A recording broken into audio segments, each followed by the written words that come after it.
शेतकऱ्यांच्या कर्जमाफीसाठी बच्चू कडू यांच्या महाएल्गार आंदोलनाचा आज चौथा दिवस आहे आणि नागपुरातला तिसरा दिवस आहे।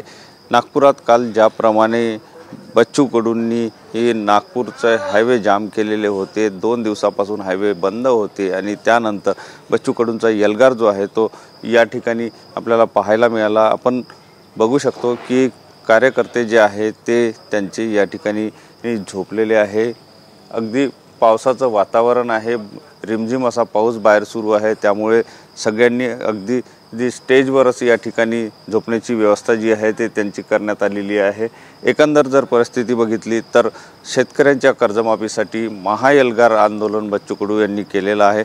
आज बच्चू कडू हे मुख्यमंत्र्यांसोबत बैठक करणार आहे।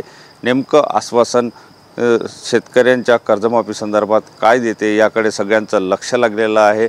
मात्र आंदोलन जे आहे ते आंदोलन अजूनही सुरू आहे, आंदोलन कुठेही थांबलेलं नाही अशा प्रकारचं स्पष्टपणे बच्चू कडू यांनी सांगितलेलं आहे। आज मुख्यमंत्र्यांच्या बैठकीमध्ये त्यांना जे आहे ते मुख्यमंत्र्यांकडून आश्वासन घ्यायचं की कुठल्या दिवशी कुठल्या तारखेला ते कर्जमाफी करणार आहे आणि तोपर्यंत इथे जे आहे ते अशाच प्रकारे आंदोलन सुरू राहणार आहे।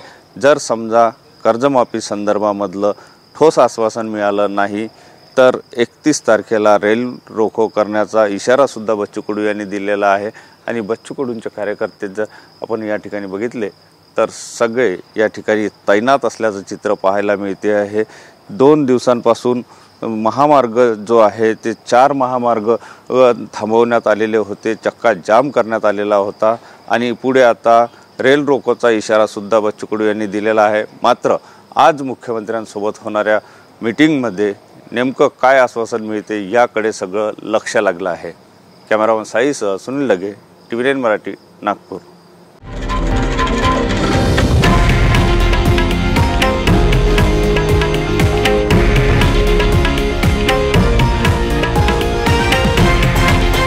हे आहे देशातील नंबर 1 न्यूज नेटवर्क आणि आपण पाहत आहात TV9 मराठी, एकमेव।